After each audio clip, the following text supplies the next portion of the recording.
స్తోత్రమేసయ్యా, ప్రియమైన దేవుని బిడ్డలారా, క్రీస్తు నామములో మీ అందరికీ సమాధానం కలుగునుగాక. ఆమేన్. ప్రతిదినము దేవుని వాగ్దానం అని ఆత్మీయ చక్కటి కార్యక్రమంలో మిమ్మల్ని ప్రేమపూర్వకంగా ఆహ్వానిస్తున్నాను. దేవుని బిడ్డలారా, ఎలా ఉన్నారు? బాగున్నారా? ఉదయాన్నే లేచారా?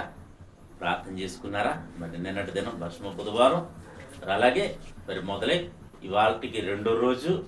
మరి ఇలాగా 40 దినాలు ప్రతి ఒక్కరూ దేవుని సన్నిధికి వెళ్ళాలని, దేవుని సన్నిధిలో గడపాలని మీకు తెలియచేస్తూ, తద్వారా దేవుని గడప ఎంత మనం నేర్చుకున్నామనుకో, భక్తిని చేసి భక్తి నేర్చుకుంటే అది మన పిల్లలకి అభ్యసించినట్లయితే మరి వారు రేపొద్దున్న మరి దీవించబడతారు, హెచ్చించబడతారు. అలాగే నీవును కూడా మరి హెచ్చించబడతావని తెలియచేస్తూ, ప్రతి దినము దేవుని వాగ్దానం అని ఆత్మీయ చక్కటి కార్యక్రమంలో వాగ్దానాన్ని చదువుతున్నాను. పేతురు రాసిన మొదటి పత్రిక 2వ అధ్యాయము 24వ వచనం. మనము పాపముల విషయమై చనిపోయి నీతి విషయమై జీవించున్నట్లు ఆయన తానే తన శరీరమందు మన పాపములను మ్రాను మీద మ్రోసికొనెను. ఆయన పొందిన దెబ్బల చేత మీరు స్వస్థత నొందితిరి. దేవునికి స్తోత్రం. హల్లెలూయా. చక్కటి వాగ్దానం ద్వారా మన పాపాల నిమిత్తమట ఆయన మరి మన పాపాలన్నీ కూడా ఆయన శిలువ మీద మోసారట. దేవునికి స్తోత్రం. హల్లెలూయా. అలాగే ఆయన పొందిన దెబ్బల చేత మనకు స్వస్థత కలుగుచున్నదని దేవుని వాక్యం సెలవిస్తుంది గనక మన హృదయ శుద్ధి మరి దేవుని రక్తం ద్వారానే, మరి దేవుడు చిందించిన మరి అమూల్యమైన రక్తం ద్వారా మనం మరి శుద్ధులయ్యాం, స్వస్థతను అందుకున్నాం. అలాగే మరి మానవుడట తల మొదలుకొని మరి కాలు వరకు కూడా మరి కుష్టుతో మనం నిండి అంత భయంకరమైన వ్యాధితో, నడినెత్తి వరకు వ్యాధి కలిగి ఉన్నామట.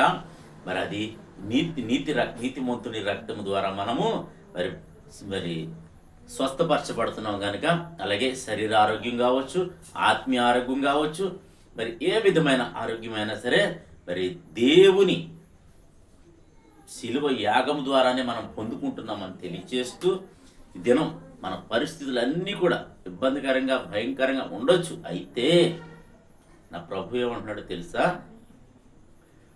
ఆయన పొందిన దెబ్బల చేత ఆయన మనకు స్వస్థత కలుగుచున్నదని, ఆయన పొందిన గాయాల చేత మీరు స్వస్థత నొందితిరి అని దేవుని వాక్యం సెలవిస్తుంది కనుక మనకు స్వస్థత వస్తున్న విధానాన్ని బట్టి ఆయన స్తుతిస్తూ, ఆయన కనపరుస్తూ, ఆయన యొద్దే కనిపెడుతూ ముందుకి విశ్వాసంలో సాగిపోవాలని తెలియచేస్తూ దేవుడి మాటలు దీవించునుగాక.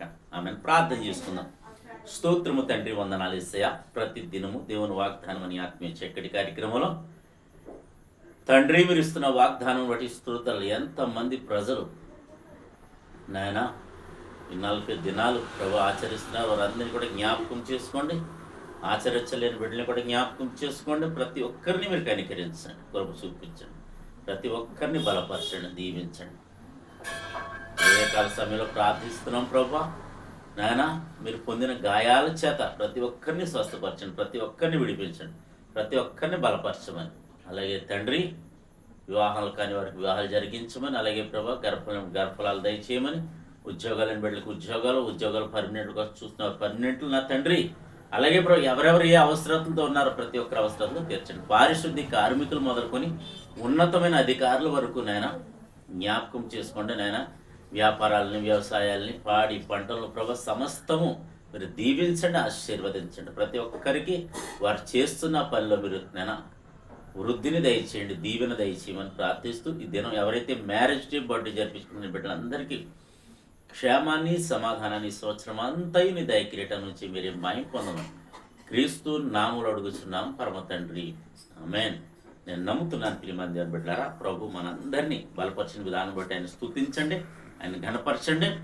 మరి విశ్వాసంలో ముందుకు సాగండి. దేవుడు నిన్ను కుటుంబాన్ని దీవించునుగాక. ఆమేన్.